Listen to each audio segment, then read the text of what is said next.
So we're finishing up our series on faith, and apparently last week was the last week on that. Today we'll talk a little bit about faith, but we'll start the series on favor. And during our series on faith, it's 7 lessons and had a few breakthroughs in people's jobs. So we'll see what the series on favor brings. I think I was part of that. Yeah, you were. Right? Yeah. Yeah. That's during the time I became unemployed and got reemployed. Yeah. Mm-hmm. That's better. Yeah. Congratulations. Yes, Wow, thank you. yeah. Maria and Carlos. And That's right, Maria too, yeah. Career change Yeah. after many years of waiting. Yeah. Congratulations. Thank you. Ooh. okay, so let's see. Have you guys ever been in a grocery store or the mall and seen a kid that was just running crazy with their parent, and their parent wasn't doing anything? Yeah. How'd you feel about that? Annoyed? That's a good word. Yeah, you did know. Yeah. So who loves their children more, a parent who disciplines their children or one who doesn't? Well, by becoming a Christian, I know that one that does. Yeah. Because they No, put in no. the work. Yeah, one that does discipline them loves them more. Okay, Yeah, it's like care.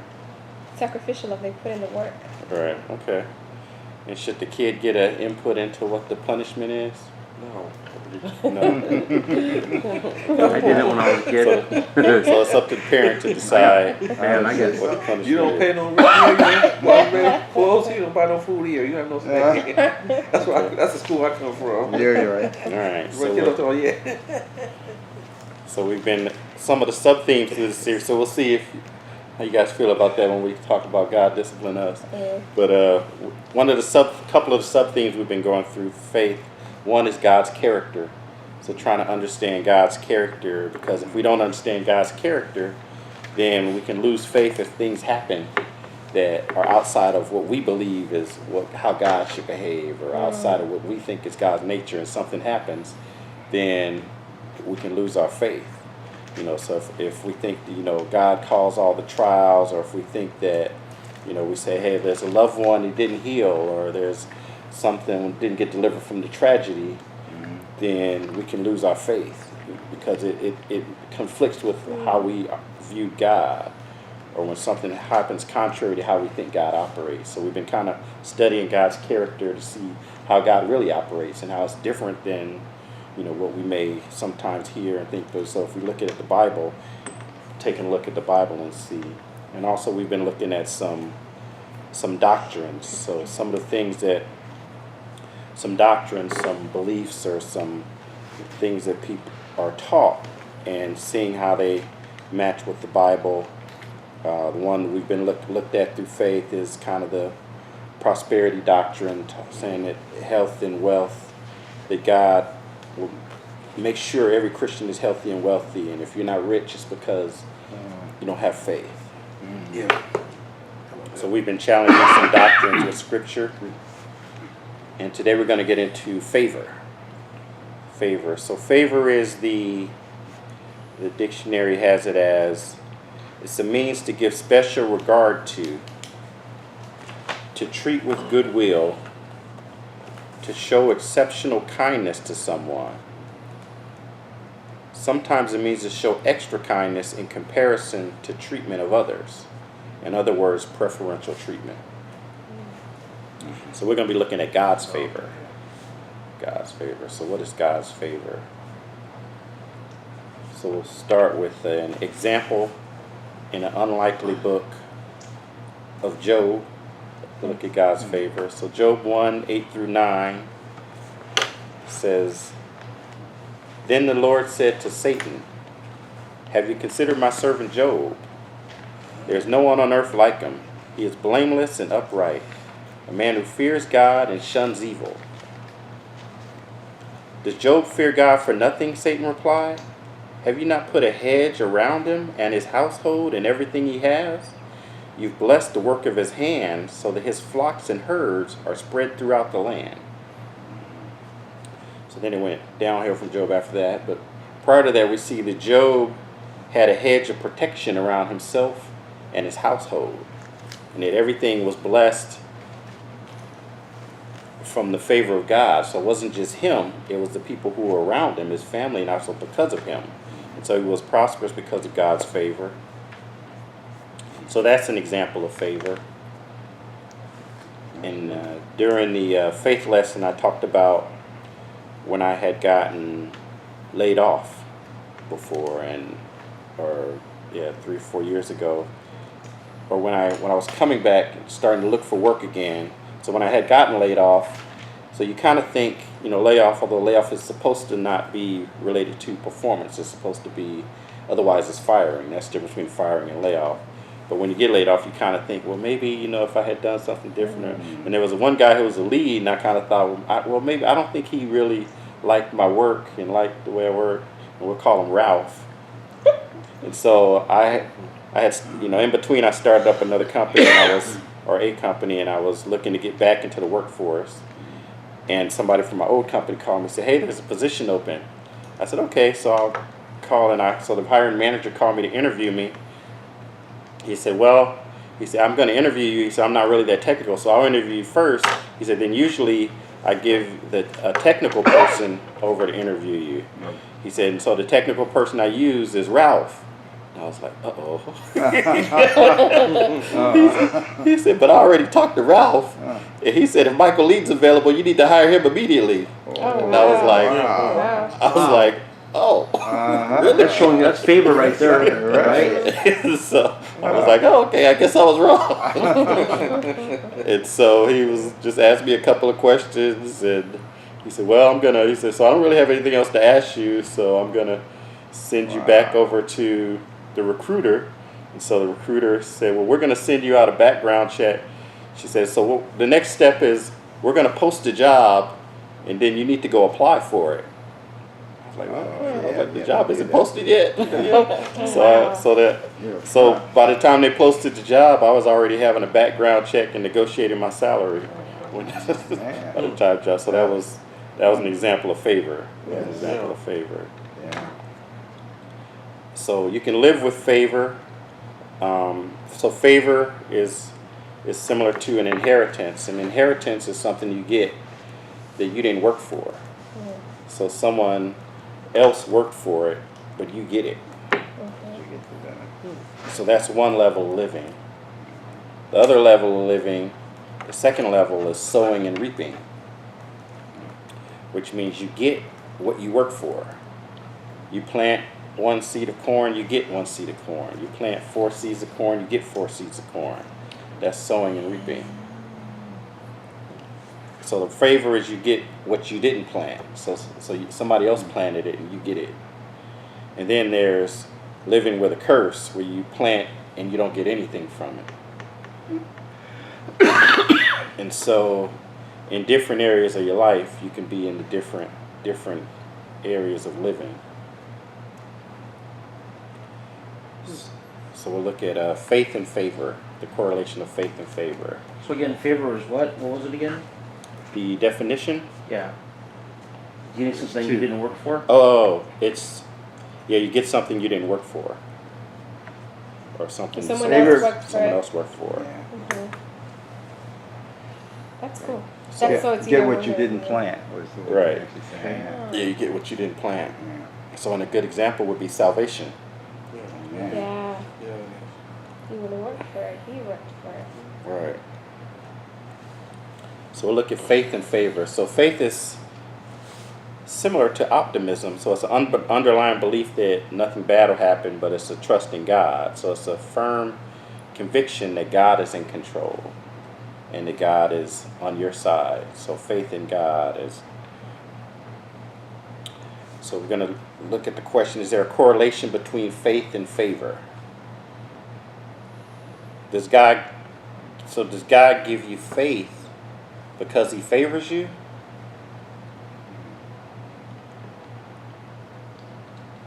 Does God give you favor because you have faith? It's a hard one. Say that again. Or What was the neither. first one you Or how you first? Does God give you faith because he favors you? Or does God give you favor because you have faith? Or neither.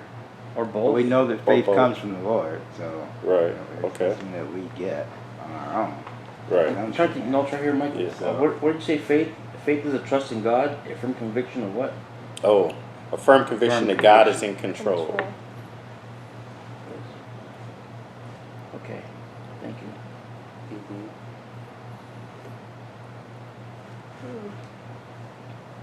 So in the Bible, was favor a result of faith for people, or was faith the result of favor? So we look at the people. A lot of people had both. Abraham had faith and favor. Moses had faith and favor. David had faith and favor. In order to have favor faith and first, faith. you have to have faith. In order to have favor, you have to have faith? Yeah. Okay. I think favor follows faith. Faith first, right? Faith first Faith and first, favor yeah. follows. Yeah, because we don't have faith. You won't even Okay. recognize the favor. Okay. Good. That's All right. right. You wouldn't even recognize it. Okay. So now, so no, there's no wrong answer. Just whatever you I like that answer. So now we'll look at salvation. Is that a result of favor? Yes. No, I think that's a result of faith. Okay. So I'm not sure where I read once it said, man says, show me a sign, God, and I'll trust you. And God says, no, trust me and I'll show you what I can do for you. But first, trust me. Right. So that first comes in faith, right? Yeah, Jesus said something like that. Right. He said, Jesus said something to that effect. I'm not sure how it went, but I read it somewhere. It says, well, man says, show me a sign first that you're real. Now I'll trust you. And God says, no. Or Jesus says, no. First trust me and then I'll show you that I'm real. First you gotta trust me. It's like doubting Thomas, too. Right. You know, he show me, he went ahead to put his Prove it to me. Yeah. fingers in the womb before. Believe me first, I'm gonna do Believe it. And I believe it to be true. Okay. Although that's hard to do. Right? Sometimes when things are tough, Yeah. it's hard to trust them. Yeah.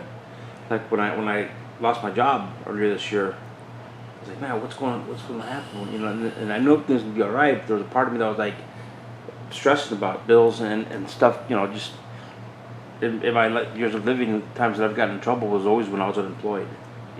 Like too much time on my hands is bad for me. Oh. Well, in my previous life, I was a drug addict. Not in the last 15 years, but Okay. prior to that, too much time on my hands was getting me in trouble.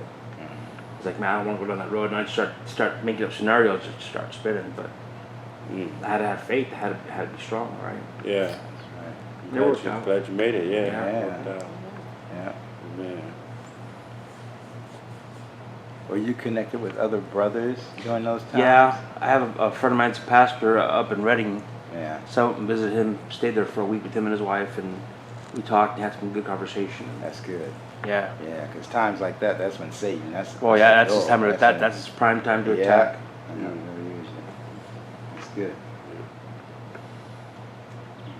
So one thing to consider is, did we choose God or did God choose us?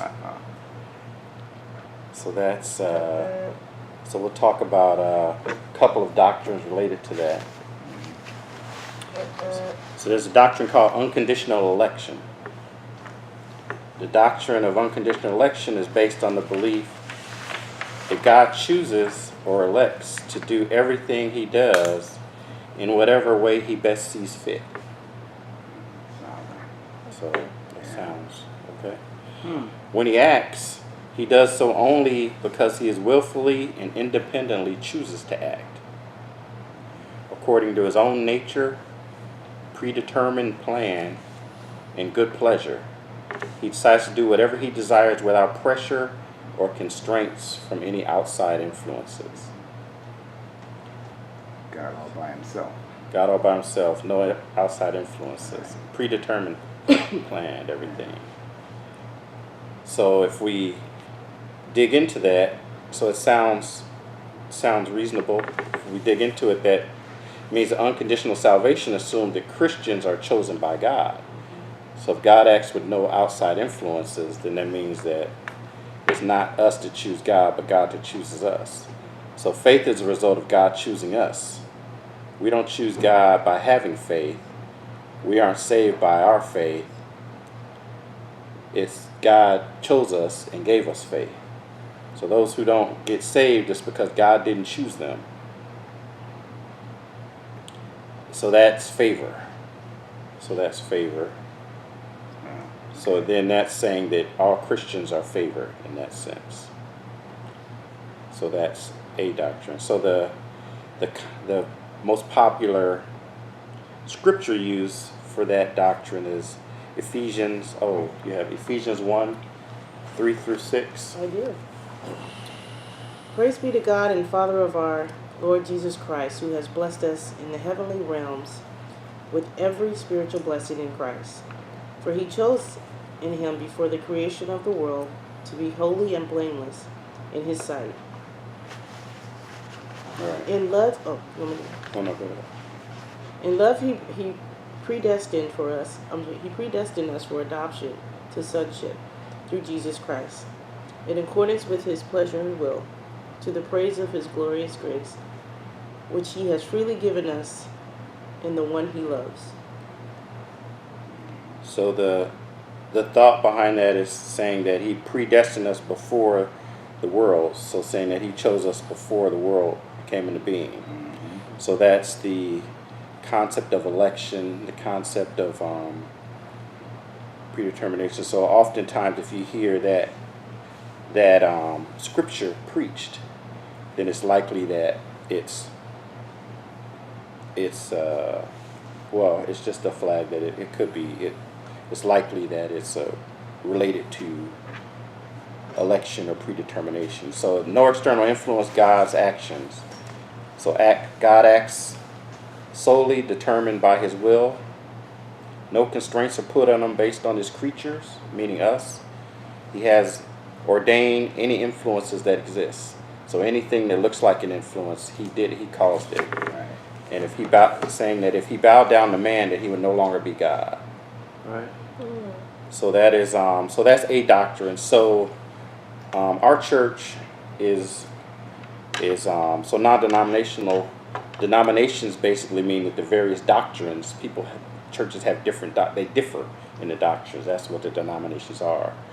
And so a lot of churches you may not hear about them. So a lot of churches say, okay, we're non-denominational, meaning that they still have some doctrines, but they so ours, when Pastor Paul was here, his philosophy was that any of the debatable doctrines you couldn't talk about in the pulpit. Nobody in the pulpit could talk about. Right.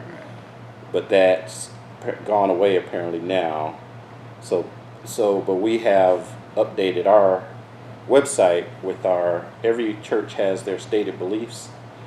And so ours, we have basic ones, but then we list a bunch of things such as this and say that we don't argue over non-important matters, so that we don't have a set opinion on it. And So we're considered a non-denominational. we're non-denominational. So we do have some beliefs that are stated, but then there's some things like this that people can differ in opinion on. Right. We don't stay on one and force everybody to believe in that one Right. or to come here. Right.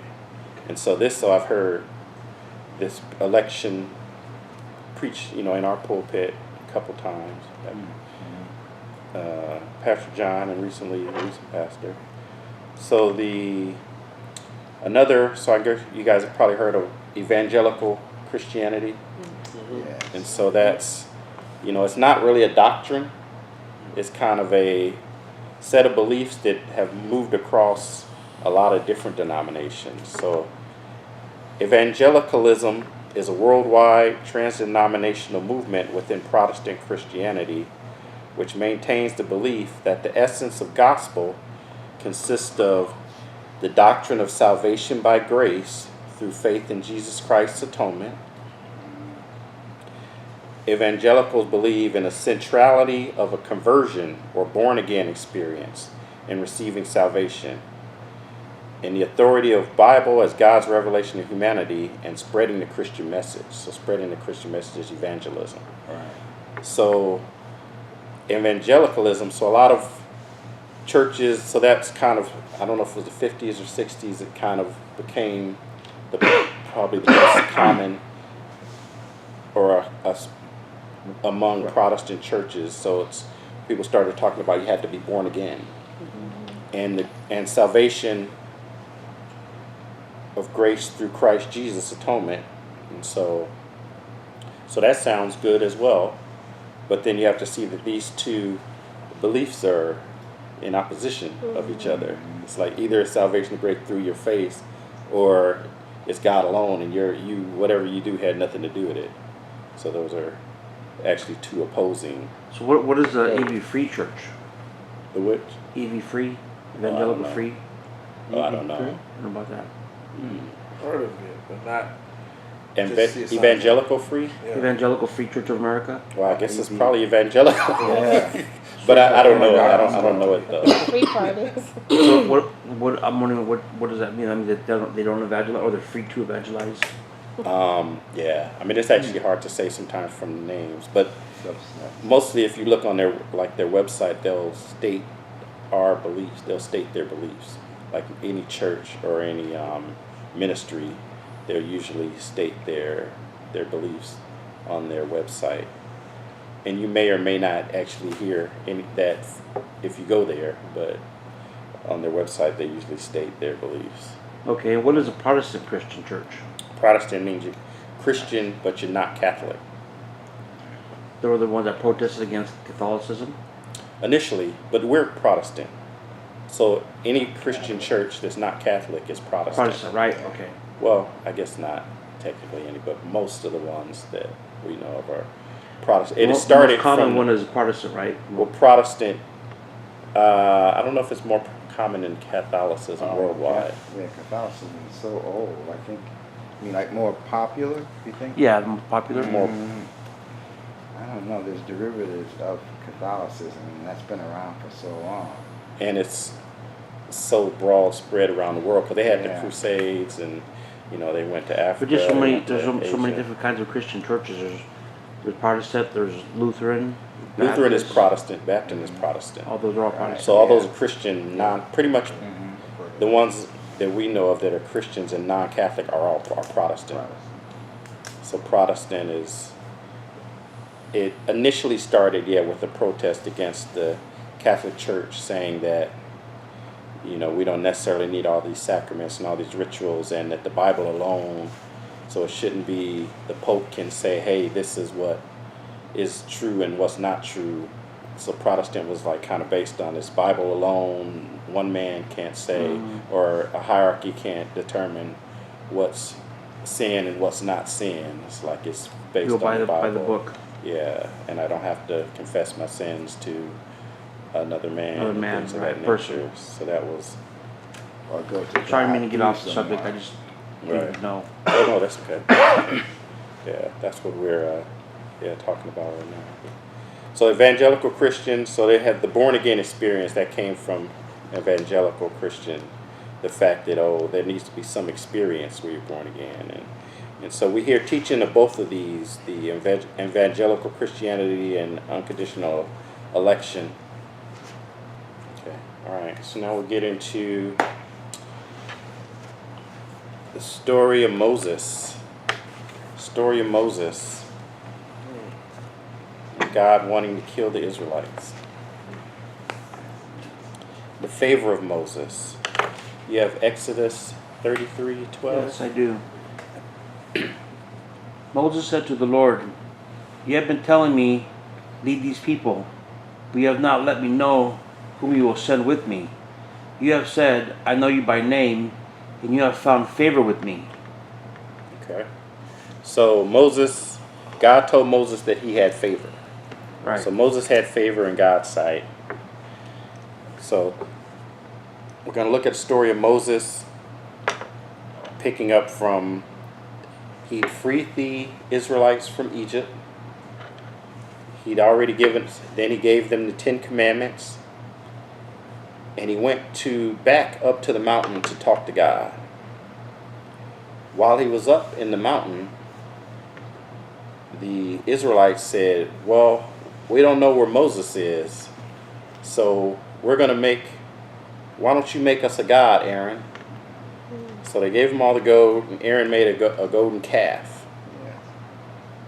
They worshipped the calf. They built an altar for the calf. They worshipped the calf. They said that the calf is the one who freed them from Egypt. So they gave credit to the calf, golden calf, for freeing them from Egypt.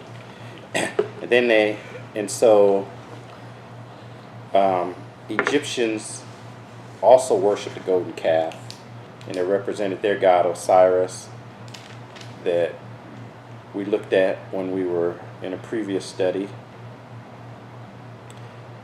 And so they had a festival worshiping the calf, and it said they went to play during the festival. So then at some point it talks about Moses came down, he saw they were naked, so Oh, that's how they were playing.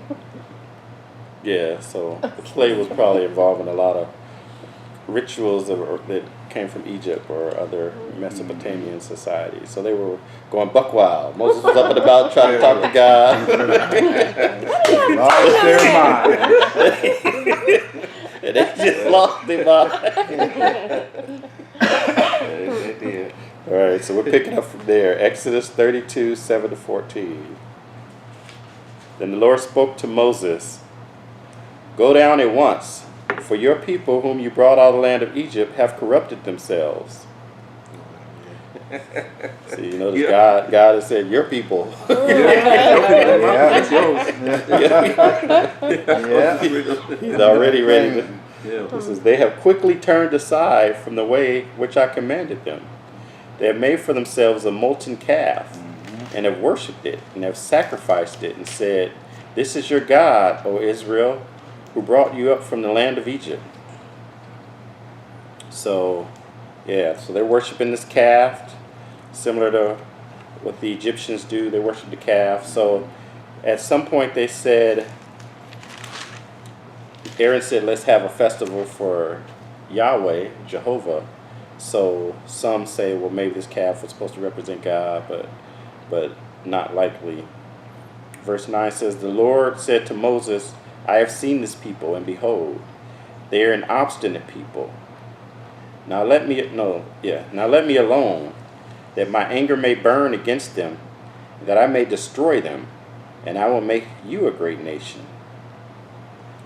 So God said, "Let me alone, that I may burn." So what does that mean? That may burn them, no?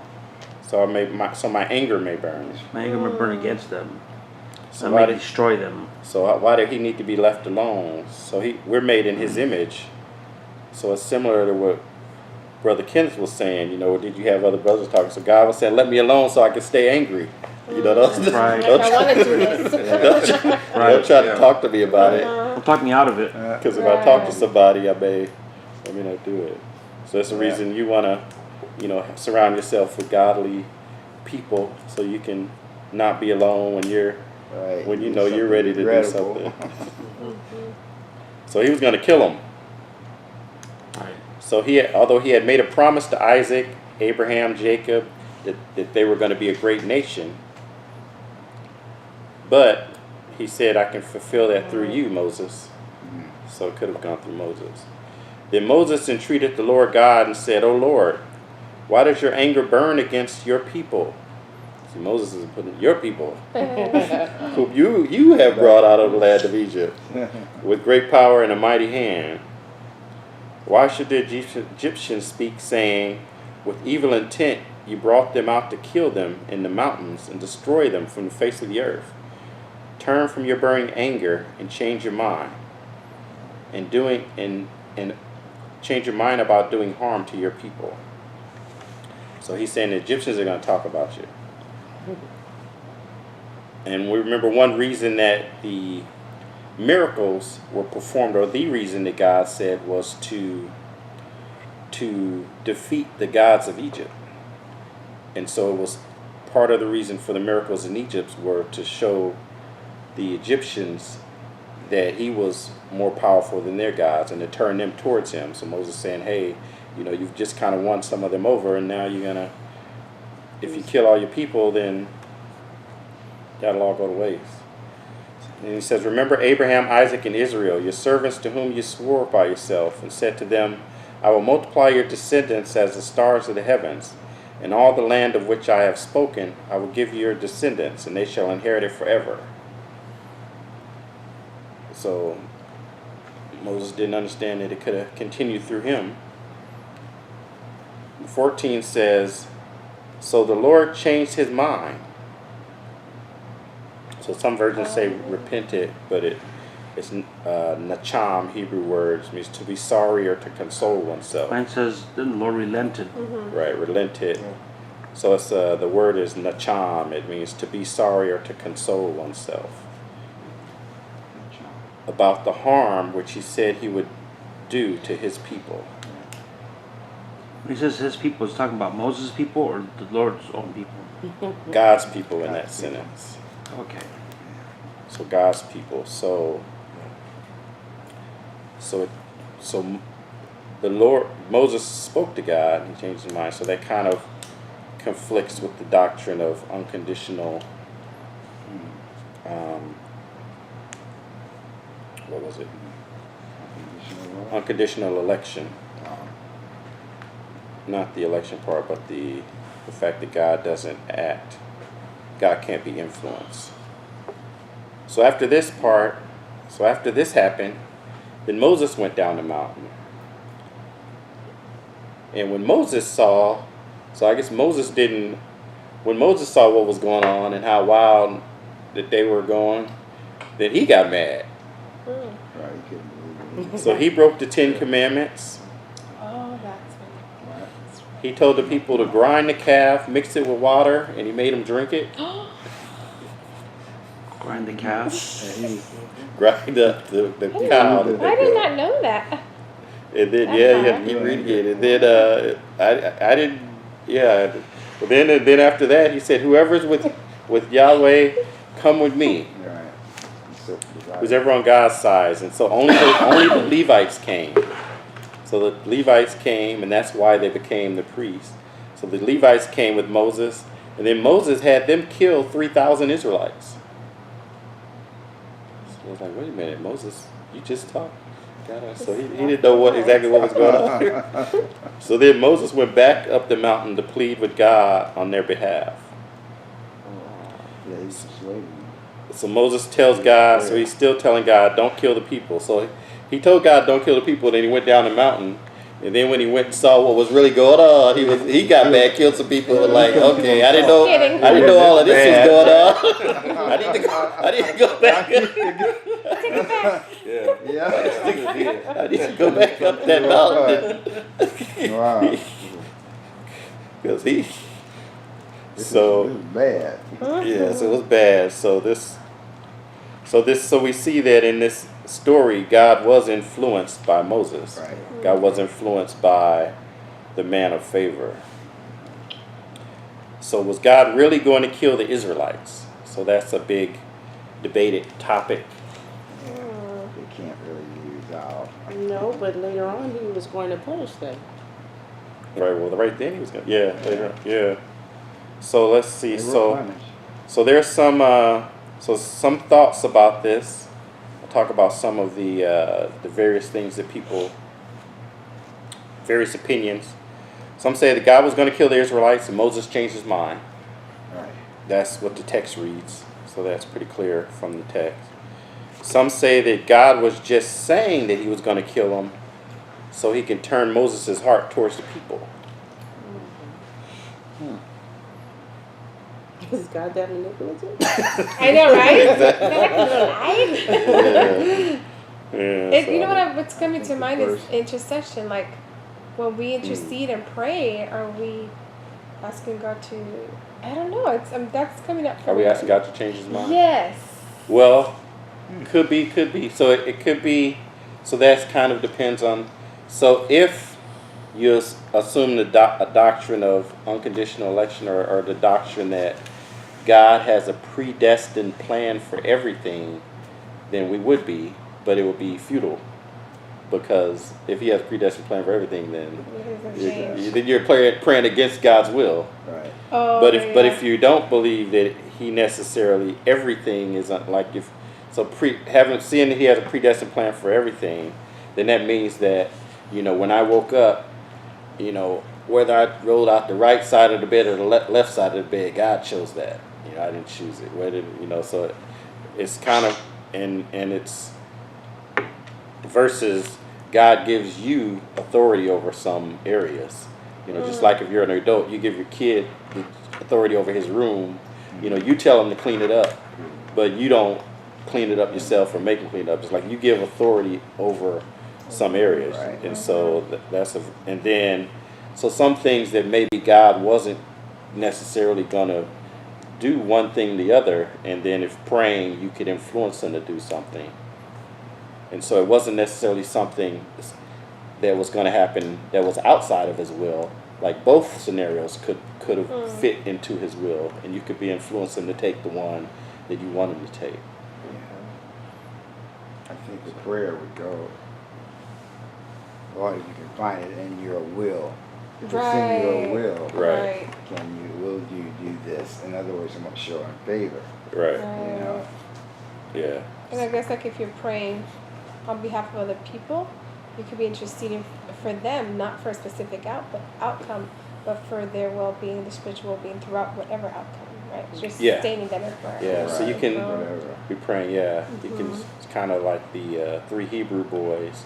It's like, I know you're a deliverer, but if you don't, then, but you can also pray for a specific outcome, and Jesus did encourage that. He's talked about the woman who kept coming back and pleading about something, and then the man eventually gave in. Oh, the one that kept, yes. And yes, you said, yes. wouldn't God asking. also have the same mercy? So Jesus encourages us to keep asking. And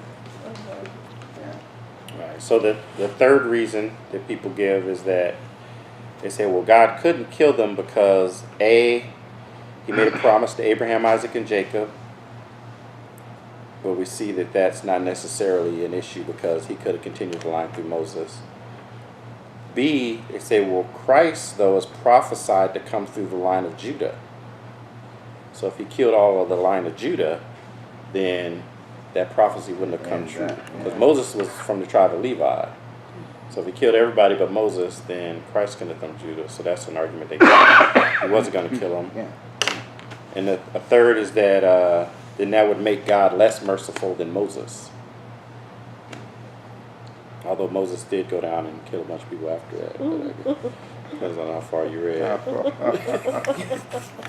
If he was that manipulative to Moses, then I think being less merciful than Moses would be accurate.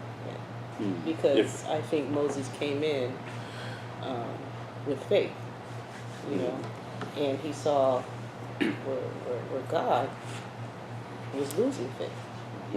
And in the people. Right. Okay. And I feel like he just kind of, I don't know, until he's seen it with his own eyes, he lost his faith as well. And I understand it. Well, kind of.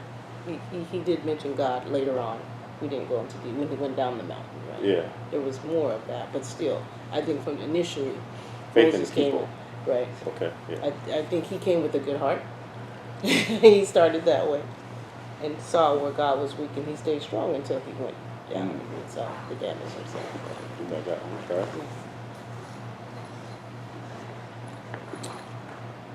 And a fourth thought, which I didn't see, but I kind of came up with a fourth option, is that he wasn't going to kill all of the Israelites. He was only going to kill the ones who sinned.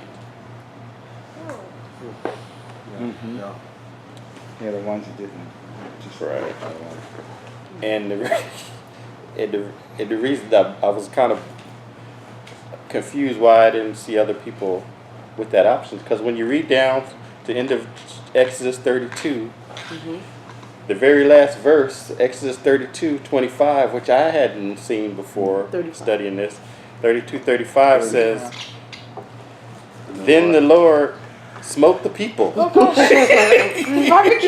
because of what they did with the calf which Aaron made." So at the end of the story, God killed them. He did. Yeah. So, but he obviously didn't kill all of them. So it is likely that his intent from the beginning wasn't to kill all of them, just the ones who sinned. Well, because they treated the calf like a god. Right. Yeah, they treated the calf like a god. Right. And Yeah. one of the 10 Commandments says, no other gods come before me. Right. It does. The jealous God. Yeah. Yeah. Jealous God, that's it. 10 Commandments. Mm-hmm. What's the 10 Commandments say? You have Exodus 20, 1 through 5. Me? Exodus 21 through 5. Yeah.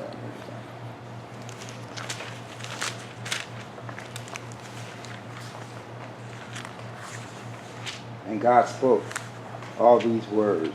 I am the Lord your God, who brought you out of Egypt, out of the land of slavery.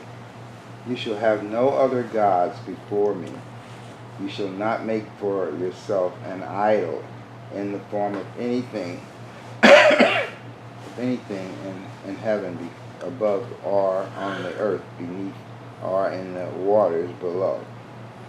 You shall not bow down to them or worship them, for I, the Lord your God, am a jealous God, punishing the children for the sin of the fathers to the third and fourth generations of those who hate me, but showing love to 1,000 generations of those who love me and keep my commandments. Okay, so it's pretty clear you shouldn't bow down to other gods. And in Deuteronomy, the punishment for bowing down to other gods was to be stoned to death. So the penalty for bowing down to other gods is death. But now, we worship like I worship the cross. That's an idol, right? It doesn't represent another god, another entity. It represents him. So you're representing it doesn't represent him, but you're praying to Jesus. You're not praying to the cross itself, or you're not praying to another being. So with Jesus being God. Okay. And you're not asking the cross So- to do Right, something, right. right? Jesus, right. Right. Although, yeah, we were gonna look at that. We're gonna look at that one time. Yeah. Study back, right? I haven't looked Yeah, at that. yeah. Yeah, I haven't looked. That came up previously when we talked. I haven't looked at that yet because That's we why- were talking about the statue of Mary Yeah. and the saints. Oh, yeah. And I was saying all those things, and I was saying, well, what about the cross? Because he said, don't make any image of anything in heaven or on earth. So yeah, I have to look at that. I still haven't. So that is interesting. It is. But it is. You're not worshiping something else though. Right, you're But God worshiping- said, don't make an image of Him and pray to Even that as well. even of him. Right, even of Him and Yeah. pray to it. That's what distinguished Him from the other gods. The other gods had images and idols and things that represented them, bulls and eggs and Things. rabbits, and that's another story. But yeah, but He didn't want any images of Him.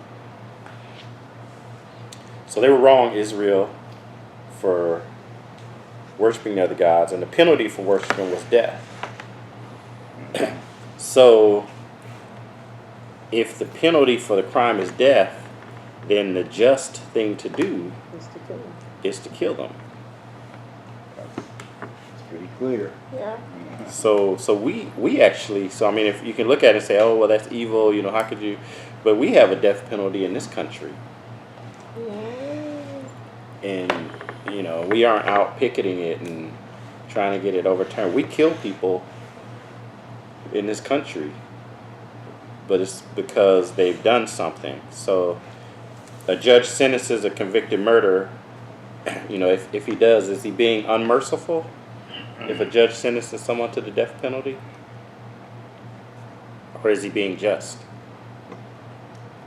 Depends on the crime. If it was murder, if it was convicted of the crime, that the penalty is death. Is he being unmerciful or is he being just? He's being just. Okay. If it's been proven, Right. and you know what the law is and the rules and what the consequences have been stated as such. Right. And And so God, yeah. being just, in one verse is, if the penalty for this is this, and the person executes that, then that's not being unmerciful. That's being just. Just.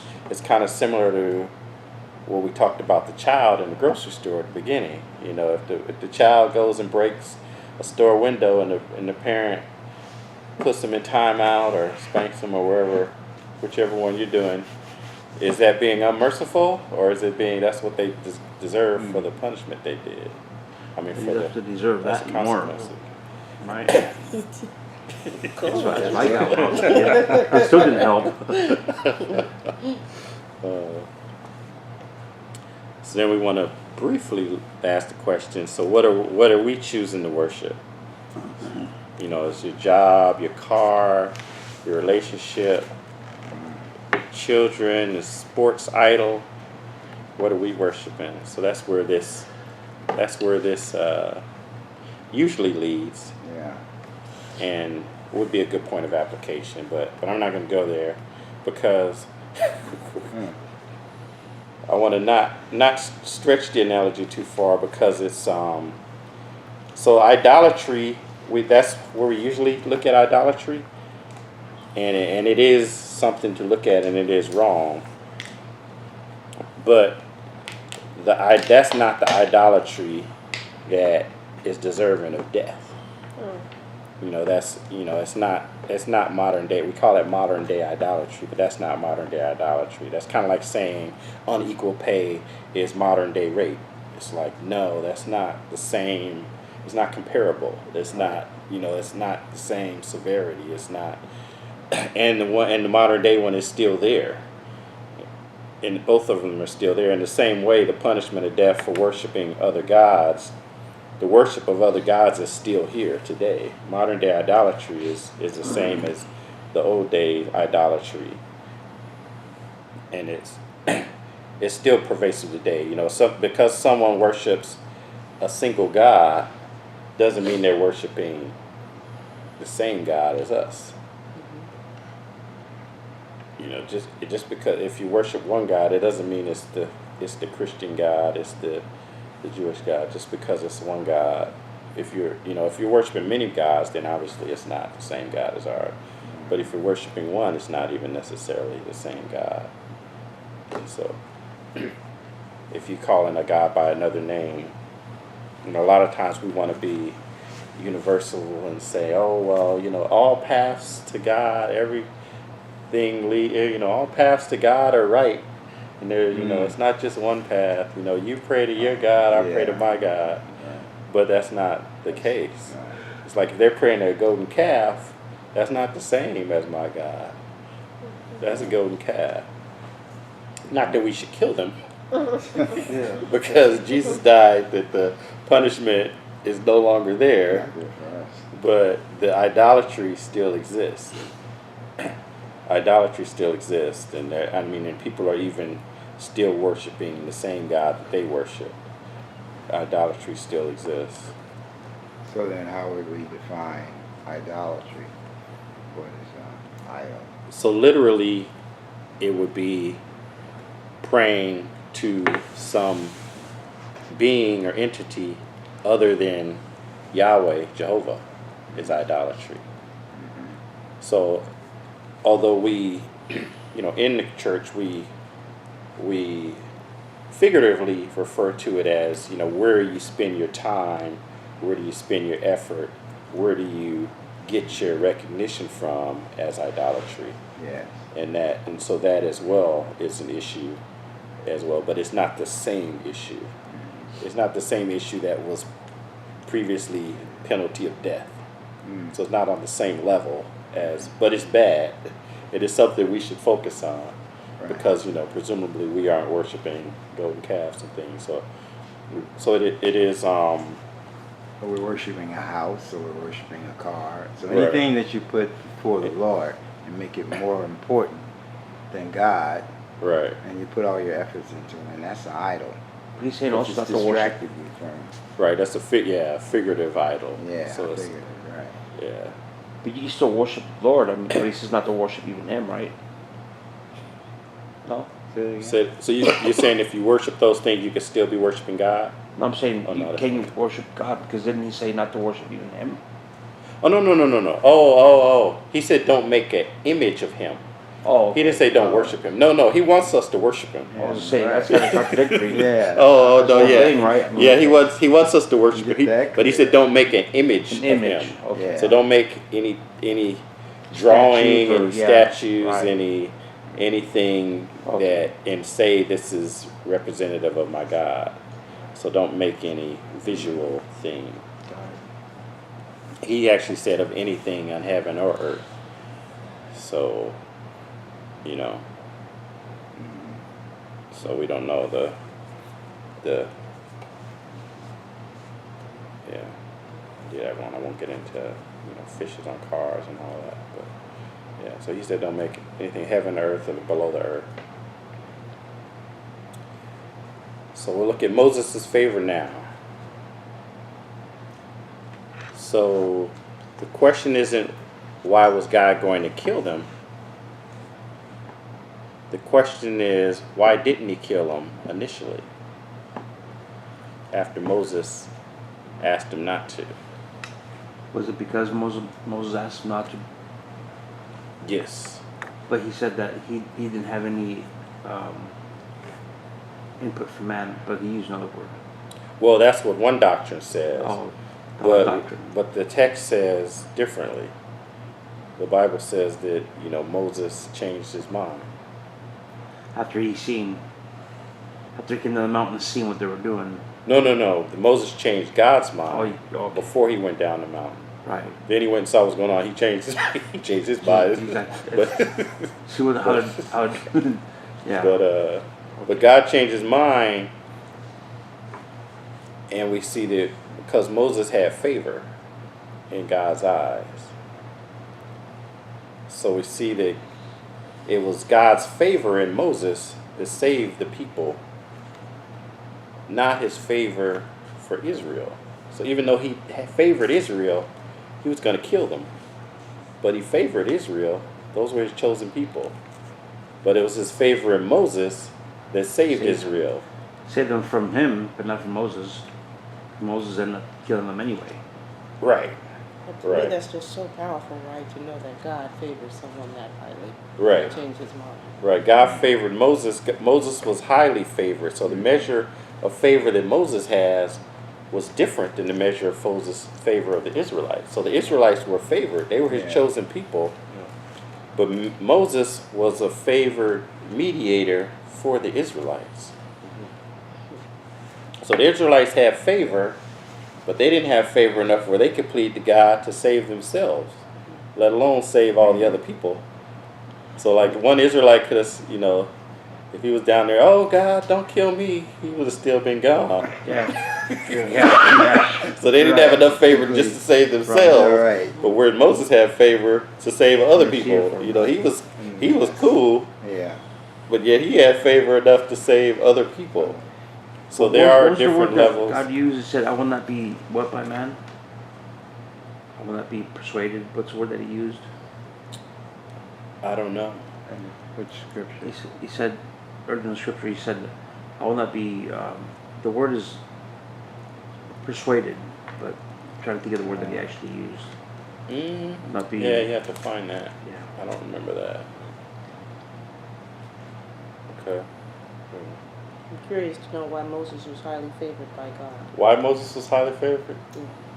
Okay. Yeah, we don't get into that next week, but that is a future lesson. Because that's what a lot of people are interested in, though. How to get favor. I mean, you can go to turn to the Santa Claus doctrines. They'll tell you, oh, it's your faith. But Moses was highly favored. Although we will talk about it a little bit later. Influenced. That's what I want to think about. He will not be influenced by man, but he was influenced by Moses. Right. And Moses was a man. Right. But he was a prophet also. And yeah, he was favored. And also, I mean, there's a lot of cases. You look at Abraham, Sodom and Gomorrah. God says, I don't want to tell Abraham what I'm going to do because he'll try to change my mind.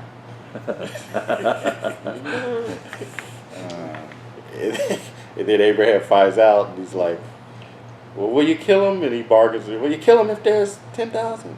I won't kill him for the 10,000. Will you kill him for that 1,000? I won't kill him for this 1,000. Can I get 50? Can I get 10? Right. See how So much you can get. he let Abraham bargain, bargain. Right. What about what? I won't kill him for this what? So he let him go get Lot. So those who are highly favored can influence God. So then, Well, something comes to my mind when you ask that. I was thinking about Moses' faith and obedience, right? Because he didn't run into trouble until to the rock. Right, exactly. Then he fell out of favor when he disobeyed God about striking the rock. That's right, the rock. Yeah. Because he told him to talk to or to pray to the rock, right? Talk to the rock. Talk to the rock. Yeah. He hit Instead, the he rock. hit the rock. Right. Yeah. Yeah. So Because he was already in front of his people, he went ahead and made the water come out of the rock. Right. So he lost. He got punished. He still had favor. So for instance, God said, talk to the rock and I'll bring you water. And Moses said, hey, he hit the rock. Yeah. God still brought out water. Yeah, that's true. And then, but he got punished. He didn't get to go to the, Right. but he still got, They still favor he it. got a favored death and burial. Even though he didn't make it into the promised land. No. Yeah. So we'll look at mercy. So God is compelled to show justice, but if those with favor intercede and request mercy, God may be less obliged to do so, to show the justice. So then we have to look at, well, how does that come into prayer requests? Wait, say that again? The first part of this. Yeah. God is whole thought. compelled to show justice, Okay. but if those with favor intercede and request mercy, God is less obligated to do so. I see. That's what Moses did, right? Hmm? That's what Moses did. Yeah, that's Yeah. what Moses did. Yeah. That's So God won't exact justice on people who don't deserve it. So he's not going to punish people that don't deserve to be punished. But he can show mercy upon whom he chooses to show mercy. And that can come by way of influence from somebody that's got favor. Right. Right. So he's compelled to show exact justice, but he's not obligated to. So he has the right to exact justice, but he's not obligated to. The same as with us with salvation. The penalty for our sins that we committed is death, and to be blotted out. But he chose to send his son that we can get eternal life. So it's like a judge. A judge, he won't put you in a jail if you don't deserve it, a just judge. But he could lessen the sentence. Say maybe if the officer that arrested you pleads your case, or you won't ever get a punishment that you don't deserve from a just judge, but you might receive a lesser punishment than what you do deserve. Or maybe no punishment at all. Yes, so Michael, he's compelled to exact justice, but not Obligated, obligated. but not obligated to. So the mercy, the fact that those who we favor, that sheds some light on another verse that's a difficult passage. So we've been also kind of looking at difficult passages. So this passage is one of the difficult passages. Why would God? Is God an angry God? So another difficult passage is John 20:23. You have that, Maria? And this mercy, showing mercy to those who are favored, could have some relation to this verse, which is tricky to understand. It says, if you forgive anyone's sins, their sins are forgiven. If you do not forgive them, they are not forgiven. So this is what Jesus said to the disciples. He said, if you forgive anyone's sins, they've been forgiven. If you don't forgive their sins, they're not forgiven.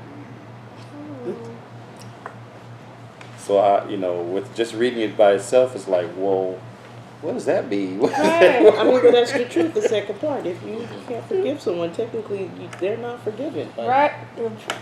No, but he's implying, yeah, that they're forgiven. They're not forgiven by you, Right. but are they Are they forgiven by by God? God? Yeah. That's the other question. So God says He will show mercy upon who He shows mercy, and He will show favor upon who He shows favor.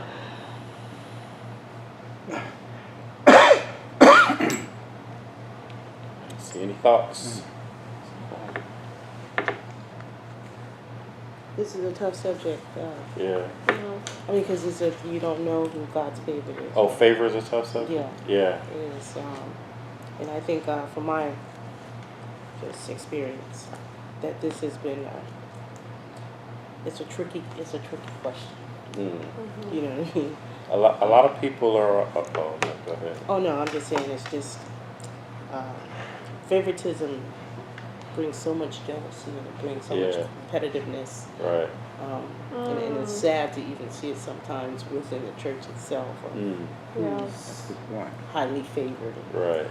And why you're not favored. Yeah. Because of where your faith lies, right?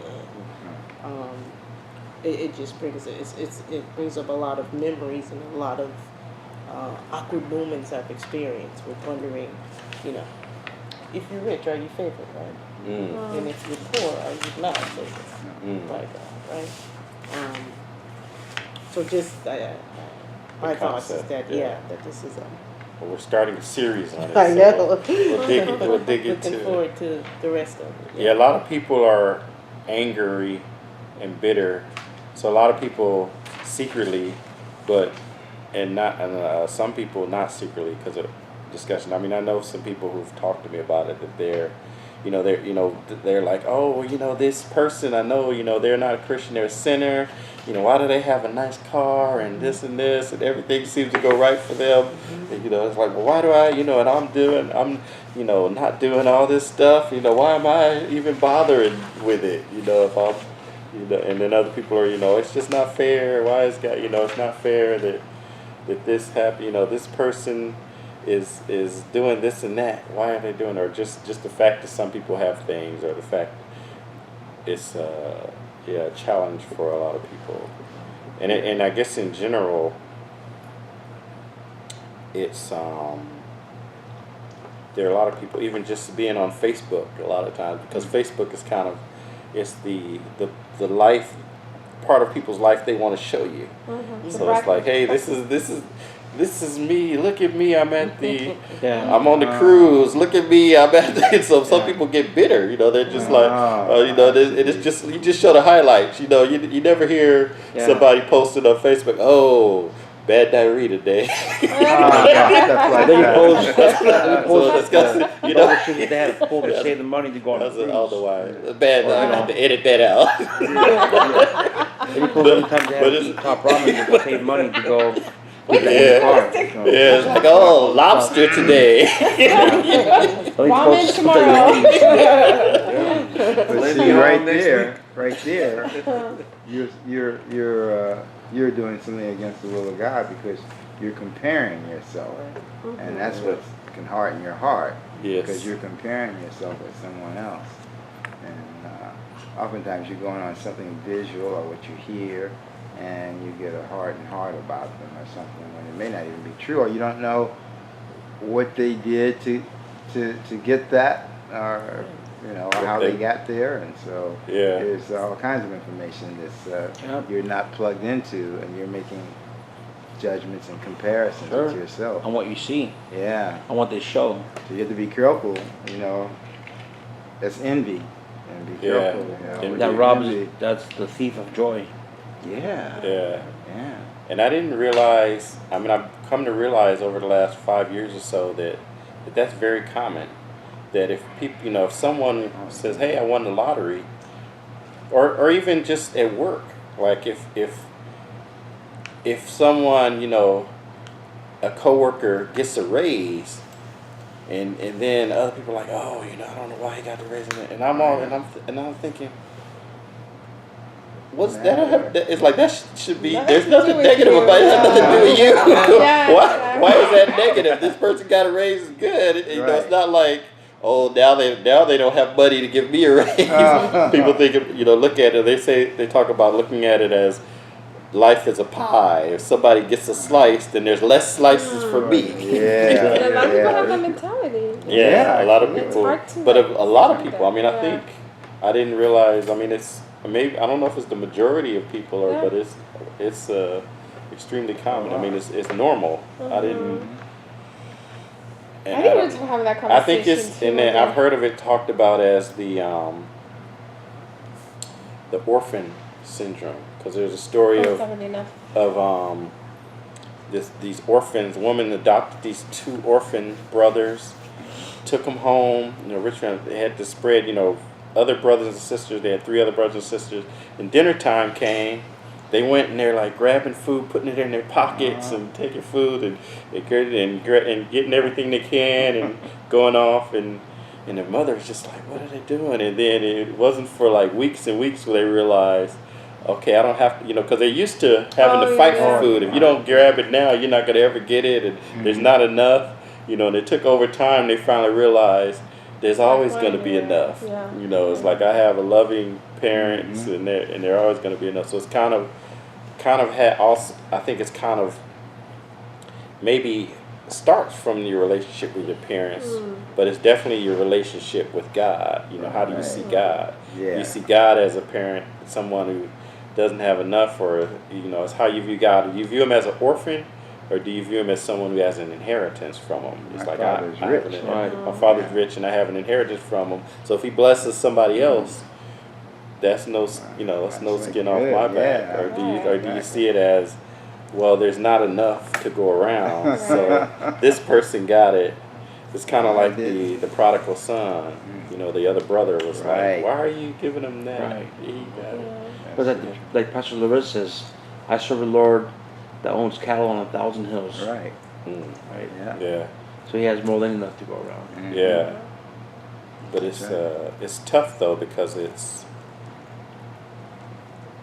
I don't know how you change that mentality. Yeah. Or I mean, it's common. Give them what they want. Give them what they want. Give them what they want, and you'll see it changes. It's like you thought there was going to be all this greatness, and if you had this, if you had that, and if you had, and you start, and when you get it, Well, that's what. be careful what you. That's Yeah, happened that's to a lot of what the you- lottery winners. Yeah. Oh. Get Yeah. all this money. Well, most of Some them. of them end up in jail. They end up some worse of than they them- were before. Yeah. Yeah. Yeah. That's Most true. of them end up, back in the same financial state, like Worse, 90% or something, Yeah. at Worse. least, at minimum, worse. Yeah, because now they let go of their jobs because they have this money and they have all this stuff. And all people that they gave money to are like nowhere to be found. They're like, who are you? Lonely. Yeah. Yeah. But before they had a regular working job and they produced and they were able to live their life and have a life. Now they don't have that anymore. Yeah, I worked with a guy who had won $1 million in lottery before I met him, Yeah. but he was back at work. Lost it all. Burned it Because all. it doesn't change your spending habits. Or your It does, common but sense. the problem is when it does change. That's the thing, is if you spend more than you make, then you're going to spend more than you make. It's gonna catch up on If you. you make 100,000, if you make Mhm. $1 million a year, if you get 20 million, you're going to still spend more than you make. I was actually reading this article, I think it was on Facebook, about what to do if you win $1 million or more. Oh What to yeah, do. it makes you mad. And Get out of there the was a- Bay Area. There was a guy that there was Buy a a mansion guy somewhere that else. what he did is he took it. Right. He drove it. He had an old beat up little car. He continued to drive that. He just put the money away. Didn't say nothing to nobody. And took his time. And then little by little got himself a lawyer. And then figured out what he was going to do with his money, how he was going to invest it, and how he was going to make it a long term where it would last him for a long time. But he didn't go buy anything expensive. Kept the same house. Kept the same car, same clothes, same job. He just had a lot more in his bank, and then he, little by little, did what he wanted to do with it. Yeah. Just distributed some to his family, and then later on bought a house and started doing some other things. But he took his time, and first, before anything, he got himself a lawyer, a financial advisor. Yeah. Well, that's good. Yeah, I think part of it is changing your Get a the way you see psychologist. Right. Get a Right. psychologist. Right. Yeah. That's Because I got, you I mess got with to your go to a mind. car. I'm going to get me a brand new Yeah. You car. get scared to be robbed. Yeah. That's what happened to me. A lot of them are, the statistics show a lot of them suffer from depression. Yes. Yeah. Where you get depressed because you think, you know, the reason I'm not happy is because I don't have this. The reason I'm not happy. Right. And there's a song that says the easiest way to hurt a man is to give him everything he asks for. Because Yeah. they're thinking, okay, you know, I don't have. The reason I'm unhappy is because I don't have money. The reason I'm unhappy is because I don't have this. Then you get it, and you're still unhappy. Now you don't have anything to blame. Now. Now Right, you don't have any Now. hope. Now. Like, I'm You don't doing have any this. hope. Yeah. Because before you could think, well, if I won a lottery, then I would be away from this. Yeah. If I did this, but More then it's money, like more now, problems. now you got more money. Now it's like, okay, It brings now, on Key word is another hope. set of problems. Yeah. like now I guess it's me. You got to stay in California, the tax on what you win the lottery. They don't still want that. Man. And Uncle Sam. All right. So in conclusion, what is favor? We see that not all who are God's elect have the same level of favor. There's a level of favor from God which allows you to get preferential treatment from God, to have a hedge of protection around you and those who are around you, to have God's ear where He responds to your prayers, and to have the ability to influence God's will. We saw this level of favor exemplified in Moses. Some people can only focus on obtaining favor to get a new house or a new job. That's why they won't get the favor of Moses. Moses acted as an intermediary between God and the Israelites. Moses was their mediator. Moses was their high priest. He interceded so that the Israelites wouldn't get what they deserved. In Exodus 32:22, when Moses went back up on the mountain, he told God, "But now, if you will, forgive their sin. And if not, please blot me out of your book, which you have written." So Moses, meaning forgive me. meaning kill me. Lock me out. So Moses was willing to sacrifice Right. his life in order to save the Israelites who sinned against God. So he was willing to sacrifice his life even though he didn't take part in the offense. Moses left his home to travel with the Israelites for the rest of his life until the day he died. So even though he was never a slave, he didn't doubt God when they first got to Canaan and saw the giants, but he still had to go into the wilderness for 40 years. And he never got to see the promised land. So Moses gave up his whole life to lead the Israelites. He gave up his life for others. Yeah, exactly. So he was a good mediator. So we also have a mediator who's willing to die for our sins. So Jesus temporarily gave up his position in heaven and sacrificed his life so that we might be saved for the offenses that we commit against God every day. That's right. Let's walk in the way, let's seek the truth, live the life.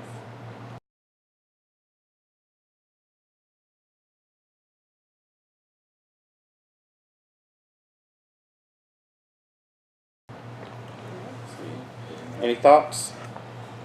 I was thinking about how, like what you just said about Moses, that just because you have favor of your life doesn't mean you don't struggle or have Oh, a right. hard life. And I'm thinking of Joseph, you know, how he was so persecuted by his brothers. But there was favor over his life.